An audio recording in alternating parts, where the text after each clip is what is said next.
I thank all of you for being here. And as I said, this wraps up an amazing week of Warbirds in Review. Sleeping Dog Productions, this film crew you see here. Paul Bowen, our still photographer, the best in the business, has been here all week. And my thanks to Scott Guyett, who is our producer. He's a phenomenal videographer, a great person. Thank you to all of them. And to Kyle Guyett, my right-hand man, who's a real cute little blonde, but I'll call her my right-hand man. I could not do this without Kyle Guyett. Thanks to David Hartman for being here as our moderator, our writer. Sam Bass as a moderator this week, and to all the aircraft owners and pilots and all the other people, volunteers who make this a unbelievable event. But it could not happen without the funding and the sponsorship of Fagan Fighters World War II Museum in Granite Falls, who gave us this beautiful Quonset hut behind us. And to Scott's Miracle Grow Company, our friend Jim Hagedorn, who owns a P-51 and enjoys flying here, but he enjoys paying tribute to our veterans and supporting what we do. So to all of them, I say a big thanks. And to this program, it's fitting that we end the week on a high note by honoring the Tuskegee Airmen and their story.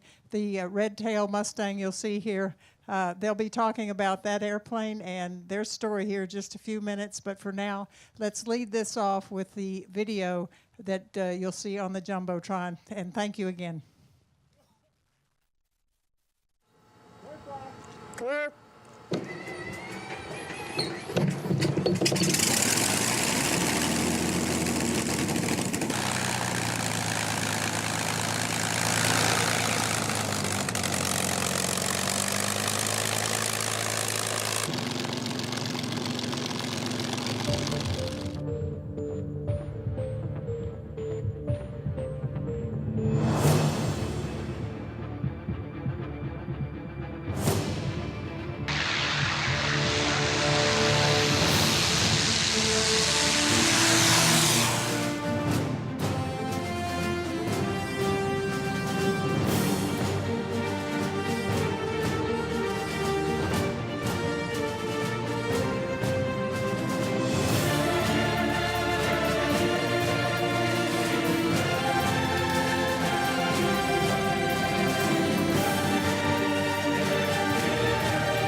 In early 1940, a group of engineers at North American Aviation in Southern California sat at their drafting tables with pencils and slide rules in hand and started designing a new fighter aircraft.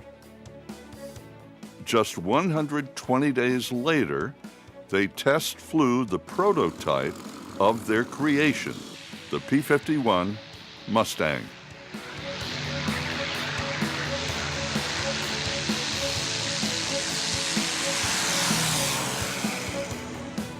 The Mustang was fitted with a unique-sounding Rolls-Royce engine and became what is considered to be the best propeller-driven fighter of all time.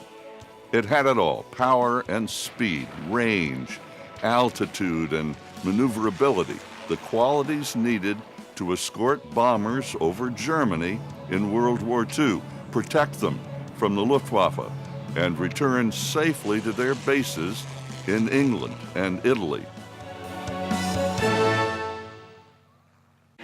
The challenge and mission was to confront and destroy Nazi Germany. Thousands of pilots flew the Mustang, but many of them had a second mission. They were African American pilots and had to fight two wars at the same time, one against the enemy in Europe, the second to fight racism segregation, and social injustice at home. Those African American air crews became known as the Red Tails.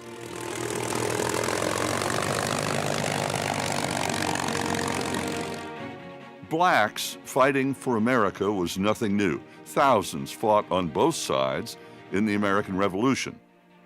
More than 80,000 colored troops fought in the Civil War. 33,000 died.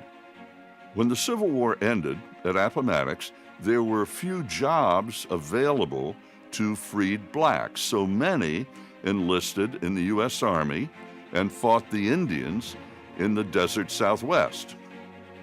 4 black units were created, 2 infantry and 2 cavalry, led by white officers. They served with great courage and distinction. 18 received the Medal of Honor.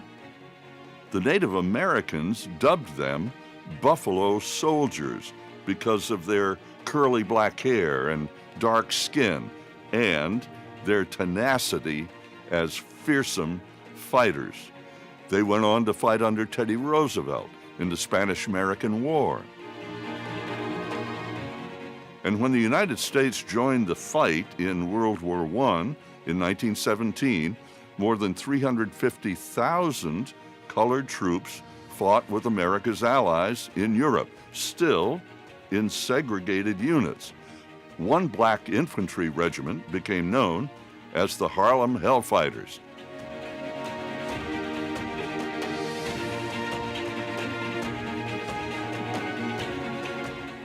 And 171 of those soldiers received the French Legion of Honor for distinguished, meritorious service.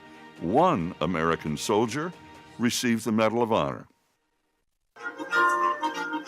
On February 19, 1919, after the war ended, the returning units marched up Fifth Avenue, and when they reached Harlem, the marching band broke into playing ragtime.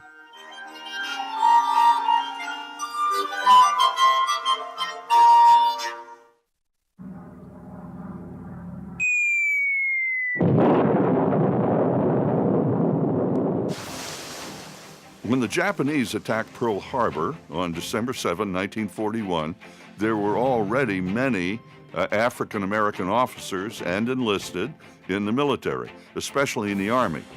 But the Pentagon said that colored men were, quote, of inferior mentality, had smaller brains, and were unfit for combat, unquote. Therefore, were not fit to become pilots. Well, undaunted, hundreds, then thousands of young colored men enlisted and applied for pilot training. The government finally relented and created pilot and crew training for African Americans at Tuskegee Army Airfield in Alabama, near the Tuskegee Institute, which had been created by Booker T. Washington.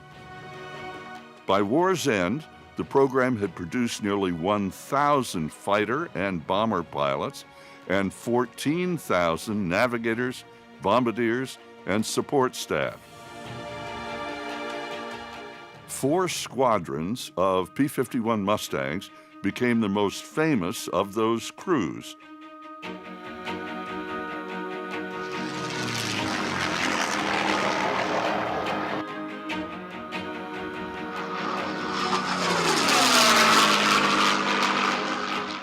And when they arrived at their base in Italy in 1944, they decided to paint the tails of their Mustangs red, so became known as the Red Tails.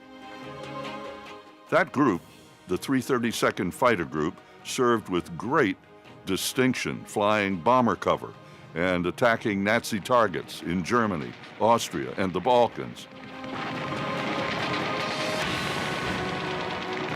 They flew the longest escort mission of the war for the 15th Air Force in an attack on Berlin on March 3, 1945, 1,600 miles.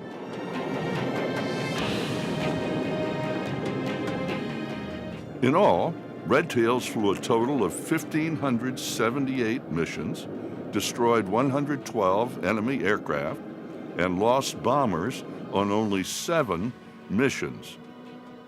Red Tail pilots earned 96 Distinguished Flying Crosses, 14 Bronze Stars, 744 Air Medals, and 8 Purple Hearts.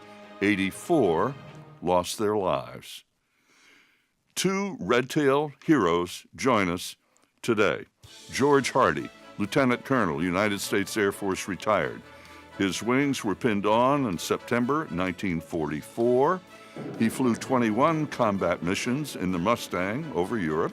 He went on to pilot 45 B-29 missions over Korea, and later became a KC-97 refueling squadron commander. In Vietnam, he flew 70 missions as aircraft commander of the AC-119 gunship. He retired in 1971. Hardy is a command pilot. His decorations include the Distinguished Flying Cross with Valor, the Air Medal with 11 oak leaf clusters, the Commendation Medal with an oak leaf cluster, and more. Charles McGee, Colonel, United States Air Force, retired. Eagle Scout, 9th in his high school class of 436. After 2 years at the University of Illinois, he enlisted. His wings were pinned on June 1943.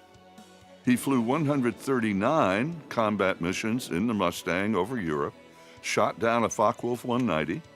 He flew 100 missions in the Mustang in Korea, and in Vietnam, 172 missions in the RF-4 Phantom. McGee is the only American pilot to have flown more than 100 missions in each conflict, World War II, Korea, and Vietnam. He holds the record, which will never be broken, of flying, of all pilots, the most combat missions in 3 wars, World War II, Korea, and Vietnam, 409 missions. After his 30-year career commanding at all levels, he retired in 1973. His decorations include the Legion of Merit with oak leaf cluster, the Distinguished Flying Cross with 2 clusters, the Air Medal with 25 clusters, the Bronze Star, the French Legion of Honor, and many more. He is an inductee of the National Aviation Hall of Fame.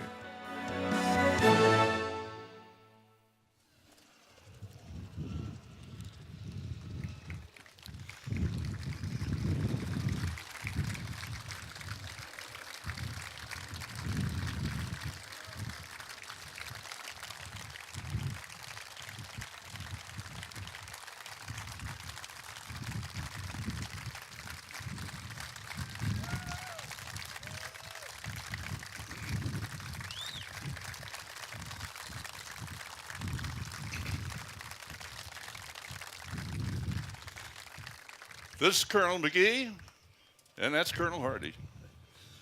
So thank you, everybody. Afternoon, gentlemen. Welcome back to Oshkosh. Thank you. Thank you so much. Charles, December 7, 1941, the day, of course, Pearl Harbor was attacked. Where were you on that date, and what do you remember about that day?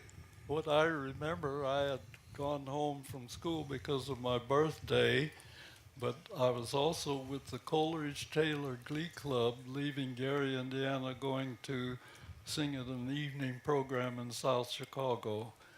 A few minutes after 4, we heard that message. What birthday was that for you? Oh my goodness, you challenged me to remember my math. 22. 20, well, to be 21, I think then, because when I got into the service, I was 22. 22. Well, it gets to the point, and we might as well get this out of the way right now. This December 7th, he'll be 100.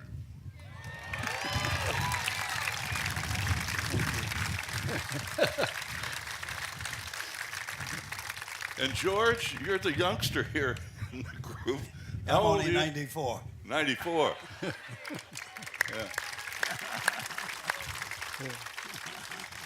So of the red tail pilots, the Tuskegee Airmen, how many of you are left pilots? Well, that's a number. I think we're down to 11, maybe 10. It's hard to keep up with. No, it's 11 now. He thinks He's the it's oldest, and I'm 11. the youngest of that So- 11.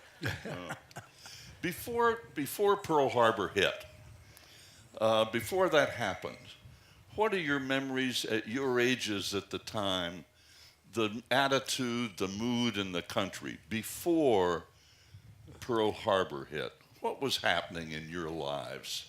Well, all I can remember is that I had parents and grandparents that go to high school, go to college, and really wasn't aware of that 1925 war college that said I was a subspecies of the human race. Yeah, right. But George, what do you recall about what was going on in the country? What were you doing then? Well, I was worried. I was in high school, say, and in 1941, I was a senior in high school. And the thing I remember was on December 7th, on Sunday, I was upstairs doing my homework. And I had the radio on low so my mother wouldn't hear it, to the Eagles football game. And they interrupted it to mention that Pearl Harbor had been attacked. I didn't know where Pearl Harbor was. But that's how I heard about Pearl Harbor. So what happened in the days that came? What happened around you about attitudes about what was going on in the country? Well, for me, the country had come out of 10 years of depression and the declaration of war to support our allies in Europe and the Pacific. Didn't change segregation, but everybody was interested and involved and had access to the jobs that were available in the war build-up, the enlistments. It was a big change. As I say, it didn't change segregation, but everybody was behind the effort. Right. And George, what Well, I was your remember- sense? You're there. You were in high school. Yeah. High school, but I remember Pearl Harbor. It galvanized the country, and I remember Pearl Harbor was the watchword for people. And everybody wanted to do their bit. In fact, I was in high school, and some of my classmates were 18 enlisted in the service before they graduated. That is, they'd graduate, then go in, but they enlisted first because everyone wanted to join the Army or the Navy to fight the Japs. And I remember that. How interested, if at all, were either of you in airplanes at that point in your lives, at your ages? Were you already hooked or not? I wasn't one who was hooked, and I'd learned to handle a rifle in ROTC in college, but because I was in school, the draft board wasn't pulling my number. But when I heard about aviation opportunity, I was able to pass exams, and all I can say is my first flight, I was hooked. So when somebody asks me now what got you interested in aviation, I just say I was avoiding the draft. George, did you love airplanes as a kid or not? Well, I built model airplanes, of course, there was a time with the rubber band, you wind them up and they fly. I did that, but I didn't intend to be a pilot. It's one of those things. Well, let's see, when I was in high school, I only weighed 129 pounds, see? And I didn't consider myself a warrior of any kind. But were you too light? Was 129 pounds too light to apply for pilot training then? By the time I applied, I was 131. Oh. So I turned 17 the same month I graduated in June of 42. And it was in 43, the Army said if you're 17 and a high school graduate, you can take the exam. Yeah. So on St. Patrick's Day in 1943, I passed the exam and physical. I was sworn in as a private. And they sent me home until I turned 18 in June. And then I got orders to report to active duty. And that's it. And when you went to active duty, though, then did you apply for pilot training at that I point? applied for pilot training at Tuskegee. Right. And so I went to Keister Field for basic training, then to Tuskegee in September 43. Right. And the actual pilot training starting in December 43. Right. You started to say something, Charles. Well, I was going to say that it was just happenstance that I got into the flying. But as I say, after the first flight, I was hooked and knew I made the right decision. So how did you get to the pilot training if it wasn't something you were really going after? it's interesting. I had passed the exams to qualify and sat back waiting to be called. And this was April of 42. Didn't get called until October. And it's interesting. I'd met a young lady on campus, and over time we decided to get married. Got married on Saturday. Monday morning's mail said, report. Was that Kitten? Well, her name was Kitten. That's why on my airplane, I named my airplane Kitten. But I also said my crew chiefs kept keeping that engine purring like one, so painted on both sides.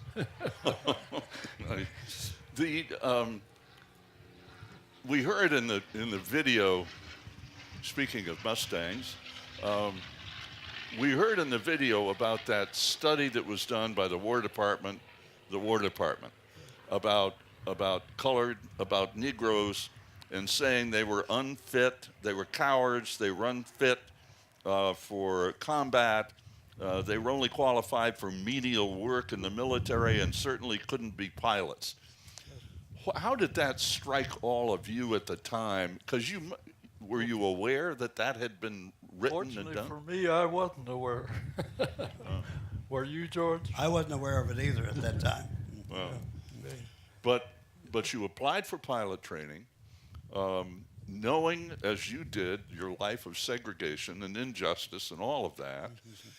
And what were you both thinking about what it would be like when you got down to Tuskegee in the South?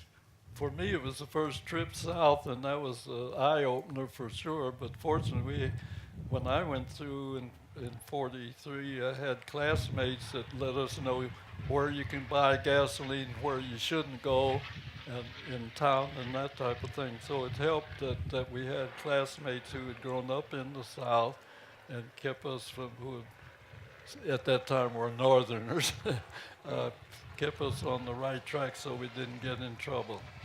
How much, George? Where did you grow up? I grew up in South Philadelphia. So also a Northerner. So, To what extent were you exposed to all of the segregation business and justice when you were growing up? well, Philadelphia had areas of racial density in certain areas. And when I went to school, I went to one block to the west to an elementary school, all black, the teachers, the principal, and the students. Then junior high school, I went 2 blocks east, and 1 block north, and was practically all white at that school, depending on the neighborhood you were in. Then I went to South Philadelphia High School, which is south of me, and a class of 281, only 4 African Americans in it. So it varied growing up. Right. But that's the way the city was distributed as far as races were concerned. Right. And Charles, what about you? How much were you exposed to all of the segregation and so forth growing up? Well, life was interesting because I was born in Cleveland, Ohio, but my dad's work took us away. My mother had passed when I was just about 2 years old. So school was segregated there, but when we went from Cleveland to the Chicago area, my brother, sister, and I were housed with the family out on the Fox River, not in Chicago, which was good. There was only one black family in town, and we were living with them, and so education was excellent, and also moved to Iowa, 2.5 good high school years there. There was segregation, but not in the school. There weren't enough blacks for a separate school, so that was good. And then my dad went back to the Chicago area. In Chicago, thumbs down. That wasn't so good because I didn't do anything for 5 to 6 weeks in a segregated school over what I had learned in Iowa, same classes. And I know they said that I graduated 10th in some 400 students, but that education primarily came from 2.5 good high school years in Iowa, not the Chicago school. I'm sure Iowans like hearing that. I hope so. Today. So you enlisted knowing how segregated the military was. You knew about the things we heard in the movie. Yeah. So how does the what was the passion in you that pressed you to go ahead and say, I'm going to do this, I'm going to make this happen, despite all the negativity? Well, I had grown up, you treat other folks like you want to be treated, and you take part in what's going on. The whole family ended up, my dad was in the service as a chaplain, my sister was a WAC, my brother went to signal school, I went to flying school. But it was all, as I say, the attitude around the country to me at that time didn't change segregation, but it was, everybody was interested in the opportunities that the war buildup meant for the country. George? Well, we get back to this thing of why did I want to fly? Right. And one of the things that impressed me was the Battle of Midway. The capital ships were hundreds of miles from each other, and the planes made a difference. They ended the battle without the ships coming close and won. We won on that. And in fact, that was the start of the downfall of battleships too, because of planes. And that inspired me to an extent to fly. And in 1943, when I thought about flying off of a carrier, but the Navy wouldn't take Afro-Americans as pilots, but the Army and the Navy in 43 said, if you are 17, I went to the Navy first. I passed the exam, and they realized who I was, and they failed me on my physical. I said, well, what did I fail? It was my teeth, they said. My wisdom teeth weren't in fully. I went to the dentist and said, nothing's wrong with your teeth. Now, here, these are all my original teeth in my mouth now, say, in the Navy. So then I went to the Army on the 17th of March, and I passed the physical and the exam, and that's it. So how much... But it shows the racial problem in the Navy at that time. Yeah. Mm-hmm. How much did your parents' values affect your values and your attitudes about realizing you could make whatever you wanted to make out of your lives? What was their influence? Well, to me, as I say, I was glad to have parents and grandparents that said, get an education. In other words, go to high school, go to college, because then you're prepared to walk through doors that open. You don't want to go up to the door and knock, and the door opens and say, oh, but you're not qualified. Right. George? Well, Family the thing influence? is that although segregation existed, my parents still felt this was a land of opportunity, and you can make it if you try hard enough. And they encouraged me, because my mother didn't want us to go to war, but there were 7 of us in the family. My older brother had gone in, and so I went in too. Right. But it's something she had to live with. So you get down into the South, right, at Tuskegee. Mm-hmm. How much of that was an eye-opener for either of you in terms of how you were treated? Well, it was certainly an eye-opener because you were facing things that didn't exist, at least as I say, where I grew up. And even though I went to the University of Illinois, there was some segregation in town, but the school was open. The opportunity was there, and so it was good to be able to take advantage of that. At the time, and as mentioned earlier, wasn't aware of some of the attitudes that existed, or those that were saying you can't do something. Right. George? Well, when I went into service in 1943, and I actually entered active duty on the 13th of July, 43, I met 2 other fellows from the Philadelphia area who were going to Tuskegee. And the 3 of us were put on a train to go to Biloxi, Mississippi for basic training. And they gave us Pullman tickets all the way, which was unusual. And it was nice sitting in a Pullman going to Cincinnati from Philadelphia in a dining car, seeing the scenery go by. We got to Cincinnati and got on the L&N Railroad to go to Biloxi, Mississippi. We still had the Pullman section for us. Everyone else in the car was white, but we had a Pullman section, the 3 of us. When we went to eat was the first difference. They had to have segregation in eating facilities in the South. So the dining car had a heavy curtain across it with a few tables at the end. And we had to eat behind those curtains so that the white people couldn't see us eating in the car. That was my first introduction to real segregation. Then we got to Tuskegee and got off and went to Biloxi, and it was worse. 'Cause It was worse. It was complete on the base, yes. How? We were completely segregated. Describe. Completely segregated. We had our own orderly room. We had our own barracks we stayed in. And Keister Field had thousands of people there. And they had about 10 or 11 dining halls. And we had one on the end for us to eat. That's all. And that's the way it was at Keister. The Army was originally segregated then. Yeah. Army and the Navy, all the whole military, yes. So you're in basic primary, right? You're in primary No, flying. this is basic Basic training. Basic training. That is learning to be a soldier. Right. Using weapons and things like that. The Yeah. ground troop. Everybody in the Army goes through that. Right. So you get to primary pilot training, though. What are you flying?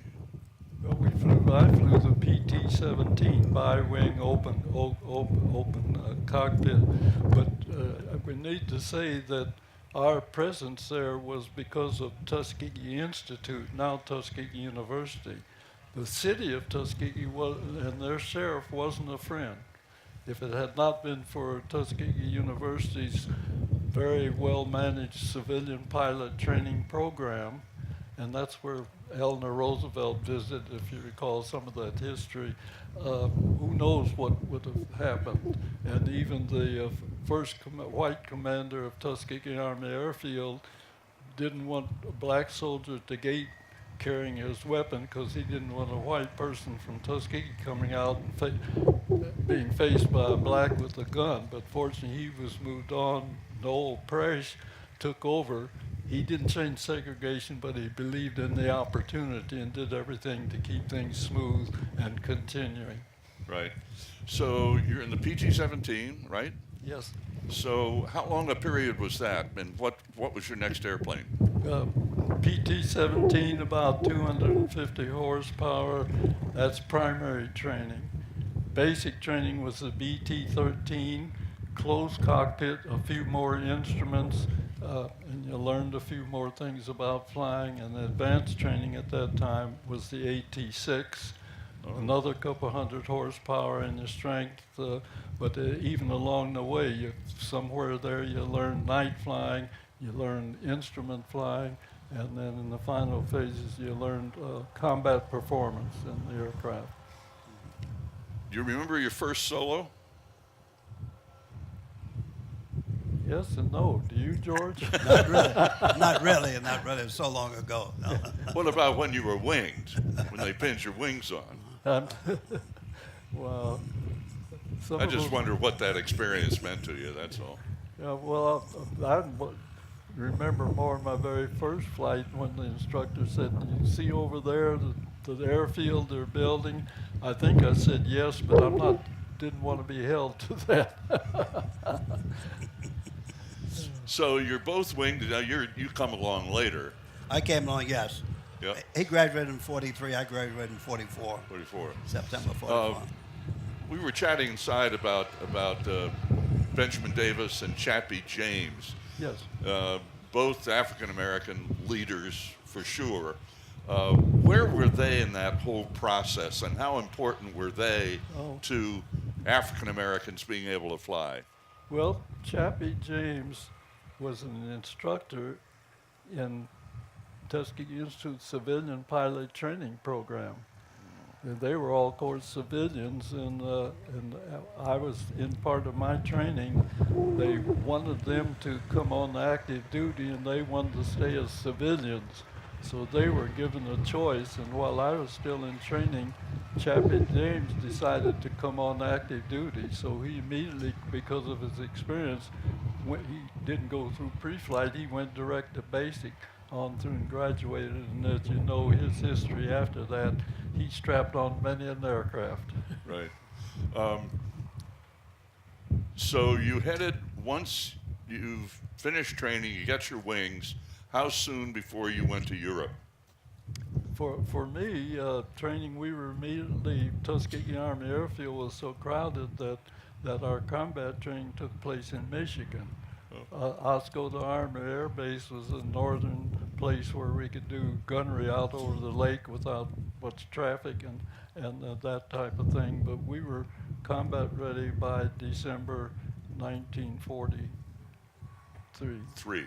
Yeah, 1943. No, but I have to say that is the 332nd Fighter Group.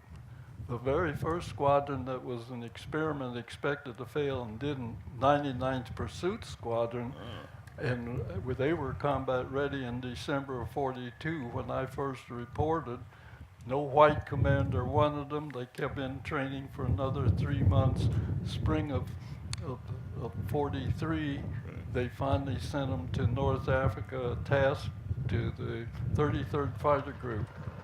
Momeyer didn't want them. They went to their own base, sent a pilot over to the 33rd to get their briefing, came back and flew their missions. But he said, not aggressive, should be patrolling Liberia. Well, if you remember your history and your map, where's Liberia? Where were the Germans? I think you get the idea. Right. But when were you shipped over to Europe, and how did you get there? When was that? We were combat ready December of 1943. Went shipped over from the Virginia area and landed directly in Italy in January of 1944. So how was the ship ride? Well, it was interesting because they did a lot of twisting and turning. It was a slow ride avoiding the German submarines that were very active throughout that area at the time. So it took several days to get over there in the troop ships that were moving the troops at that time. So when was the first time you saw a Mustang? When you arrived in Italy, what were you expecting to fly? Well, things get interesting when you look at the history, because I say the 99th was told they ought to do some patrol work. 332nd Fighter Group was combat ready in the P-40, and they said, oh, you are going to do some patrol work, and we switched before leaving the States to the P-39 Bel Air Cobra. We patrolled Naples Harbor and the waterways to the Anzio beachhead at the same time. The 99th, after they had moved out of Sicily into Italy, were doing the interdiction and ground support.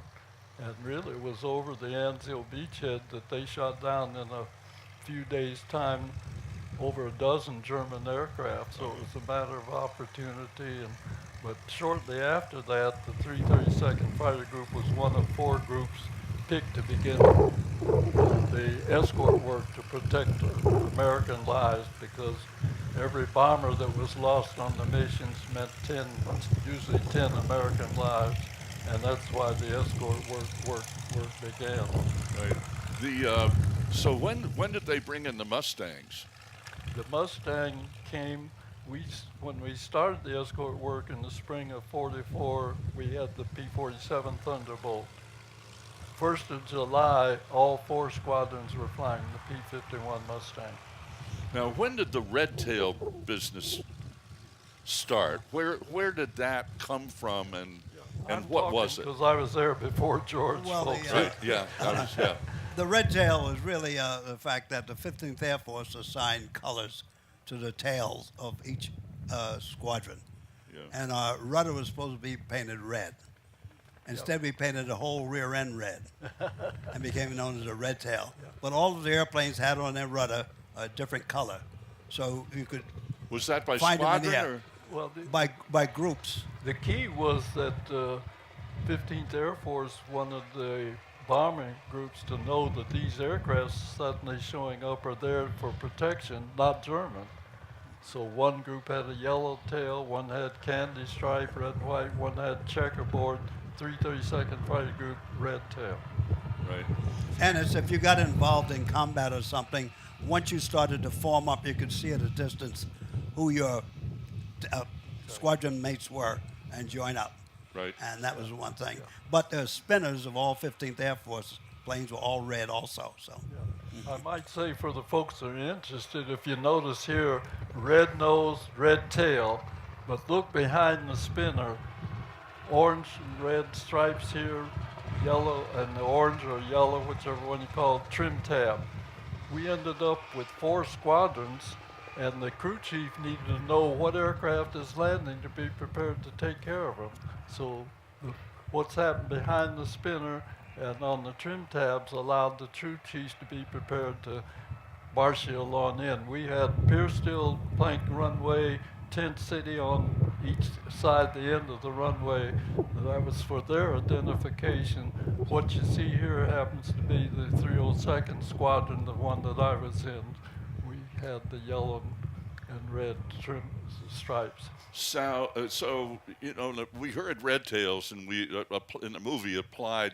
It sounded like only to the fighters, but the Red Tails applied also, right, to your bombers or not? No, just the fighters. Just the fighters. So that's why we say when you're just talking about Red Tails, you're only talking half of the outfit. The bombers didn't get into combat, but they really fought what the Pittsburgh Courier called double victory. We were fighting against victory against Hitler in Europe. We were fighting against racism here at home. And 101 of the officers of the bomb group actually were incarcerated for a period because the commander wanted to maintain segregation, although the Army had already said it should end. And the Red Tails did not apply to the 99th Fighter Squadron when they're flying P-40s. Because the Red Tails was assigned by the 15th Air Force. The 99th was in the 12th Air Force. And when we got to the 15th Air Force escorting bombers, the 15th Air Force assigned the color. And that's when we started the Red Tails. So when you were up escorting our bombers, to what extent did the bomber crews know that the Red Tails were Negro pilots? Most of them did not know. Many of them didn't even know till well after the war. There was one squadron or small group that, due to weather, landed at our base in Ramatelli, and for a few days before they could get back home. But that word did not spread. Segregation had gone overseas and was pretty well maintained. We did not go to the Isle of Capri to the officers' rest camp. We had our own camp in Naples and that type of thing. So most of those bomber crews, even on the same base, didn't know that they were being protected by colored fighter pilots. That's what many didn't know until well after the war. Is there any way you can really prepare for your first combat experience? Prepare for it? Yeah, how? No, they just sent you on the first mission, and that was it. Well, I mean mentally, emotionally for you. Training was good. Training. I've often had youngsters say, were you scared? And I said, if you're scared, you're in the wrong business. Yeah. But we had excellent training, and so it was a matter of carrying that out, whatever your assignment may be. Describe one of your escort missions. What were they like? Well, the escort missions were, they were long to start with. And that's the reason I didn't go as long one as most of them. Like the mission to Berlin, I wasn't on that. That was the longest one we flew. Right. But I flew as a wingman. I was a second lieutenant and flew as a wingman on that. And my job on a wingman in a flight of 4, you have the flight leader and the element leader. And the wingman, their job is to protect that plane. If he goes after a fighter or something, you stay behind him to make sure no one gets on his tail. That's the job of the wingman, and that's how you learn what to do in combat. Yeah. So you both survived World War II? Yes. Right? Yeah. Yeah. And move on with a few years. You decide to stay on active duty, Charles, and on to Korea. Yes. So Well, what were you flying in Korea? I'd gotten over a couple of assignments in the States and ended up in the Philippines when the war broke out. And they grabbed P-51 pilots wherever you were because we didn't have our jets in place at that time. And 2 squadrons that had flown the 51 but had turned them over to the Philippine Air Force. They were flying F-80s. 2 squadrons of the group there were immediately shipped up to Japan where they had 51s in storage and got. So my last flight in Europe was November 44, 1950, 49, 50, or 1950. I'm going down the runway in Japan in the 51 again, and we flew missions out of Japan while they built the first strip inside Busan perimeter. Wow. And George, you left active duty and came back on, right? I got out in 46, went to NYU for 1 year, Right. and returned to active duty in June of 48. So what did you do when you were back on active duty? Well, when I during came Korea? back on active duty, I signed in January 48. I decided to go back on active duty, but Lockburn said, I'll go back if you let me finish that semester at NYU. So he said, okay, I report in June. But in April, the United States Air Force announced they were going to do away with racial segregation. And that caused me to think more about going back on active duty. So I figured when I went back on active duty, I've got to fly. But if I can't fly, I don't want a desk job. If I had a desk job, it's got to be in maintenance around airplanes. Yeah. So I decided when I go back, I'll go into maintenance. What can I do? I know nothing about engines. In fact, when I finished flying, I had never driven an automobile. So I didn't know anything about engines and things like that. So I decided to go into electronics because when segregation took place, integration, I wanted to fly the all-weather fighters, and I knew they had radar. So I asked to go to radar school, and they approved it, and I went there in September 50 for 50 weeks and came out knowing everything about radar, how to operate it and how to repair it, things like that, and became a maintenance officer. So, and but you went to Korea, yeah? Well, what happened was racial integration took place in the end of June 1949. The 332nd was deactivated, and within weeks, everyone at Lockburn received orders, Air Force bases all around the world. Well, I was still in school. I graduated in August, and I was shipped to the 19 Bomb Group on Guam as a maintenance officer, a B-29 outfit. And so I supervised the maintenance of electronics and long-range navigation equipment, but as a pilot. So I demonstrated I could fly the B-29. So in 1950, I was put on a flight crew, combat crew, and I flew that. I still had my day job, but I flew as a co-pilot. And when the Korean War started, we moved from Guam to Okinawa, right, and started flying out of there. But the lesson, never give up your day job? That's right. I had somewhat the same experience because just before integration, they said you need to do something else but fly, besides fly.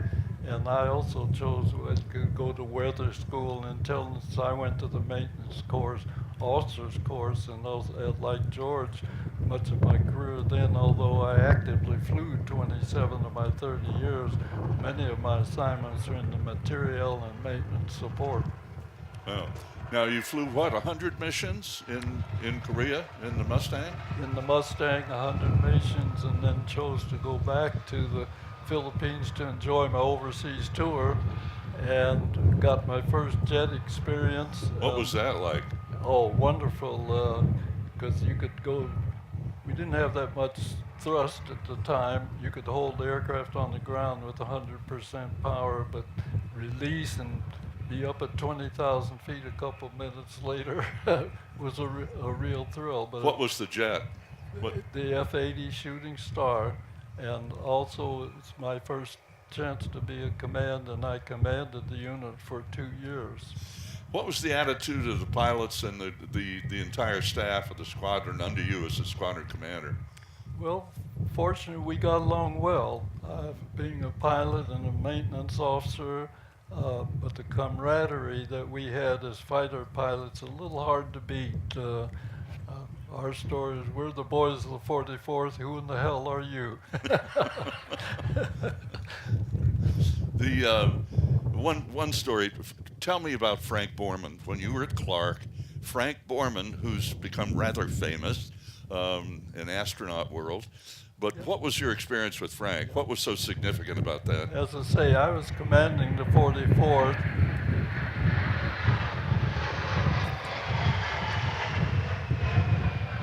Frank was a second lieutenant and had been assigned in the command. He did some work for headquarters for a period and had come down to the squadron to, I think we're planning for being able to build up support for moving transport. He was assigned to do that type of thing, but he had a problem, and the flight surgeon had been taken off of flight status, and the flight surgeon wasn't helping because he said he didn't have his records. So fortunately, I was able to get with the flight surgeon and say, if we take him up, give him some flights and so on, you monitor, and it worked out. He got him back on flight status. So Frank and I have been friends ever since. The fact is, Frank Borman credits him with saving his flying career, which is pretty neat, for sure. Back in the States, when did you come back and become a base and or wing commander in the U.S.? Well, mainland? That's interesting, because for many years, after the Air Force integrated and closed Lockburn Air Base at that time, 1949, and we were scattered around the world, it was, I guess, like doors open at times. I had the other commands overseas, but not here at home. But in 1972, I became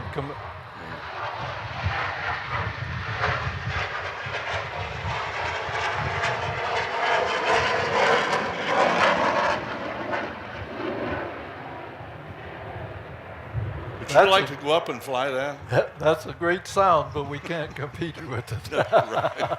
Exactly. Right. Oh. So go ahead, sorry. Yeah, let's see, where was I? Command back in the Oh, U.S. yes. We got commands overseas that we weren't getting here at home. But when I became commander of Richards-Gebaur Air Base and the 1840th Air Base Wing in 1972, that was the first stateside assignment at that level in the career since the closing of Lockburn Air Base.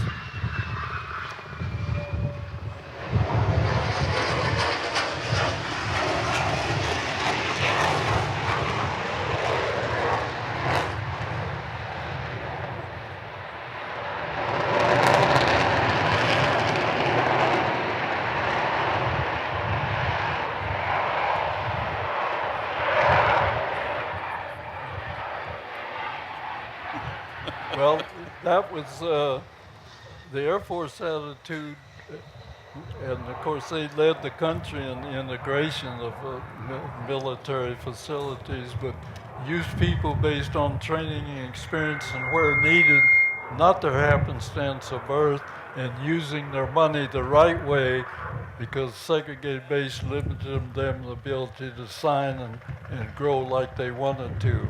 So that's what brought about the change. Good. Let's wait a second. We're about to be jetted again here. Just 1 second. F-22 thing. Yeah.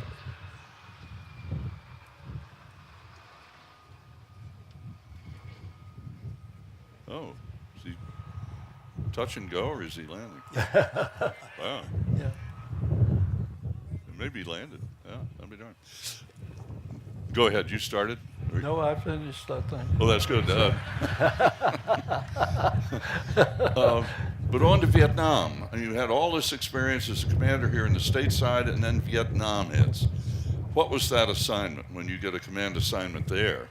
Well, I always liked working with people, and of course, my experience besides just flying in the material and support area was a great opportunity, and one that I enjoyed because I like to work with people, and the attitude of accomplishing the mission, focus was there, couldn't beat it.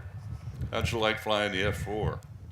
F-4 was fine, but you know, technology is what it's all about. I got F-16 ride after I retired, and somebody said, "How do you compare the F-4?" I said, "You don't." But again, technology is the key to our advancement program, and I think unfortunately too many of our schools aren't giving that knowledge to our youngsters to be prepared for the future. Amen. George, Vietnam, you had earned, what, two engineering degrees by this point? Yes, I got 2 engineering degrees in the service, yeah. But you're back on that. You're back in the combat Well, they zone needed pilots in 119, which is an obsolete airplane, but they made a gunship out of it for Vietnam. Yeah. And they looked for pilots, and I was lieutenant colonel then. I was returned to the cockpit, right? No, I hadn't flown for 7 years. I was still doing flight pay, but they said I must be ready, and so I got refresher course in 119 in end of 1969, and got combat training at Lockbourne Air Force Base, still Lockbourne then, and ended overseas with my combat crew in the 119 gunship. Our base was at Phan Rang in the southern part of South Vietnam. But when he got there, they took my crew away from me and gave it to a low-ranking officer. Now, all the airplanes, the squadron was at Phan Rang, but all the airplanes were at 2 forward operating locations, one at Udon, Thailand, and one at Da Nang. And I became the commander of the detachment at Udon for about 3 months, and then I moved to Da Nang. And that's why I served as commander of the detachments over there, 119th gunships. And it was a good gunship, I thought. We had 4 miniguns out the side, but 2 20-millimeter Gatling guns, that's 6 barrels, firing a large 20-millimeter shell. And they could fire up to 100 shells a second out of those 6 barrels. And we had 11 people on the crew, and the person who fired the guns was the pilot flying the airplane. Because the guns were fixed, and you had to aim the airplane. So the pilot had a gun sight right here, and you had a crosshair with the guns were bore sighted out so many yards out, and we'd fly at night, and the infrared operator would pick up targets, trucks basically, and his crosshair would show up there, and the pilot had to get in the firing circle. If the firing circle was right, all shells would be, as you go around, in this area right here. And they would destroy any trucks in that area. And you have to get in what they call the firing circle. And the co-pilot had to maintain altitude, whereas the pilot kept the circle going and only gave 1 or 2 second bursts on the guns, because that's 100 rounds a second thing. And that could get any truck if you were aimed properly. Charles, you look back on your Air Force career. What has this meant to you? Excuse me, George. Well, it meant a lot. Well, my career is, I had 3 careers in the service. As a pilot, then I got maintenance, and a good portion of my career was maintenance when I got to SAC, Armament Electronics Maintenance. And I worked in maintenance on B-36s, which is the biggest airplane we have had. And then I went to Limestone, Maine, up there, but from there in 55, I went to Institute of Technology for 2 years and received a Bachelor of Science in Electrical Engineering. And then I went to Japan for a good tour of 3 years, and then to New York, Plattsburgh, where I became a commander of an Armored Electronic Maintenance Squadron, and that's when they took me on flight status for. Right. I got my flight pay, but I had to be ready to go back.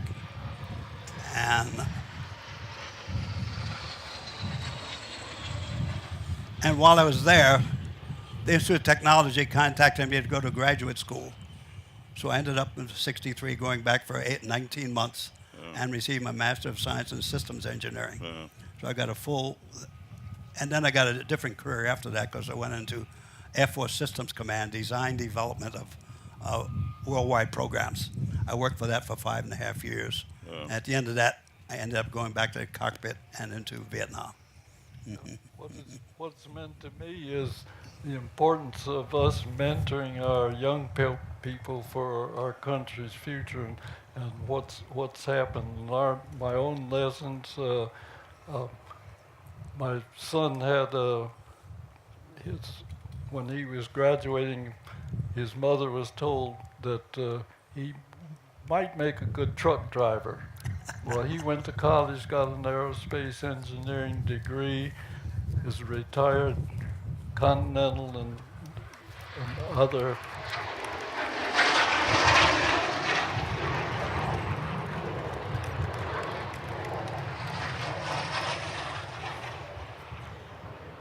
So that was, repeat that, what your son went to, repeat that? My son was told he'd make a good truck driver, but he got an aerospace engineering degree,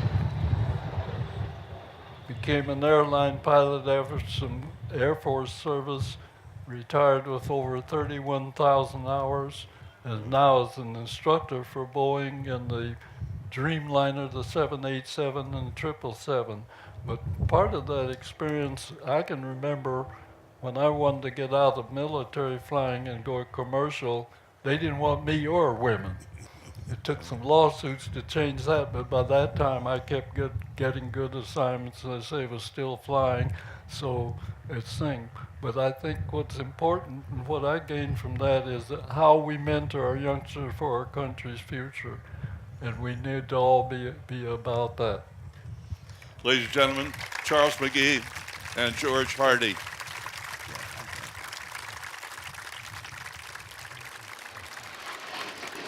Thank you. Wow.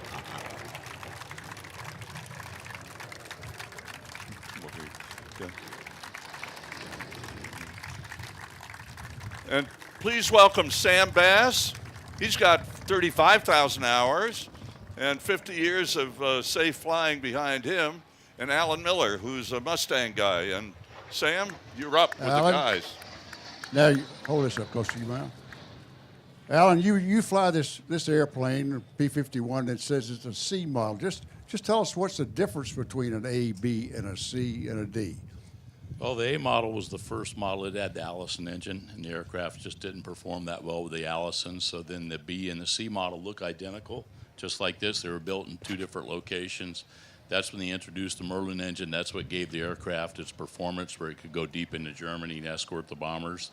The D model is sort of the iconic Mustang that everyone's used to. You see the majority of the Mustangs here have that canopy that you can see out of. So if you look at this beautiful airplane, the C model, you see we call it a fastback. It just slopes down behind the glass. And these guys, some of them have told me that it was about 5 or 7 knots faster, the C model was, than the B model. But the thing I don't like about it is you can't see out of it as good. A D model, you've got great visibility. This airplane, you can't see quite as well. Okay, give us a little the specs on this, the engine horsepower, range, whatever. Of course, has an extended range. Yeehaw. 1,490 horsepower, 1,650 cubic inch Rolls-Royce Merlin. They were built in the United States by some of the car manufacturers. The airplane's never exceed speed is 505 mile an hour. Depending upon the configuration of fuel. This one's got a little jump seat where the fuel tank was behind the pilot. They also carry drop tanks, so depending upon how much fuel they had, but they were the first ones that could go all the way deep into Germany with the bombers and stay with them. Part of that's because of the engine, this slim frontal area compared to an air-cooled engine like a P-47 has a lot more drag. The laminar flow wing, which is really, really nice, and also this scoop under the bottom, that's where the coolant system is. So it's just like your car. It's got a radiator, liquid coolant, and then the exit door in the back, and it was a genius design, created about 150 pounds of thrust, the hot air exiting out the back of that, in addition to what the engine did. So an amazing airplane designed by North American. What was a typical armament you'd have on the airplane? This one's got 450s, and the D model has 650s, and they would sometimes carry bombs. If you look at some of the D models out here, they have shackles underneath the wing. We've got a C model over there that's actually got beer kegs underneath the wing that they used to cool the beer. Oh, yeah, for we the saw troops that. with. Yeah, that's not quite standard. But Well, out of all the airplanes that were built, approximately how many are still flying over the world? I think there's probably around 150 flyable Mustangs, probably 15 or so of the B and C models. They're pretty rare, and 1 or 2 A models. Okay, now this particular airplane, give us a little history of it as far as its restoration and the paint job. Okay, it's pretty much a volunteer effort. Redtail.org, you guys can go online there and learn a lot about this airplane. But we have a 53-foot travel trailer that goes around the country, tells the story of what these wonderful men here went through during the war and after. And we try to inspire children with that. We go to schools and air shows. The airplane's very original inside. We've got a couple updated things in it. It's been through a lot of trials and tribulations, but we use the principles that we try to instill with these children in the schools: rise above, aim high, don't quit, those types of things, and we keep it going as a volunteer organization. Obviously, you don't do this for a living. You're a Delta pilot for a living, so this is a love of flying these airplanes. And tell us just, basically, you've done it right now, what it means to you to fly these to these different events and have the people come up and look at it. A lot of it's education, to remind the younger people what these gentlemen and others did for us, not just the pilots, but the ground crew as well. the sacrifices they made during the war, the freedom we've got now, and how we need to protect it. We're trying to use the example of them to tell the children, give them some good role models. Some of the highlights are when you get to take one of these guys up flying. Harry Stewart, he's here at the air show. James Harvey's here at the air show. They both were two of the three guys that won the 1949 Top Gun competition. And the entire thing was swept under the carpet by the Air Force. I flew Harry in Atlanta about 3 years ago, and it was incredible. He flew the hell out of the airplane. It was amazing. I had to rein him in a little bit, but he was fantastic. And we came back, and I think both of us teared up a little bit. It was incredible. And Alexander Jefferson's a good buddy of mine. He flew his last flight ever in a Mustang over his hometown of Detroit in the back seat of this. So that makes all the time we spent on the road worthwhile. Must be kind of like riding a bicycle. You never forget, right? These guys don't forget. No, they You know, know. they hadn't flown in 30 years. They, and you put them in they the could back probably and they get flew. it in and say, well, that instrument doesn't belong there. It belongs down here. Exactly. Yeah, we Well, can't Alan- turn our back on them because they'll get it fired up and go. All right. Thanks a lot, Alan. We really appreciate it. Thank you. And thanks a lot for coming. We really appreciate it.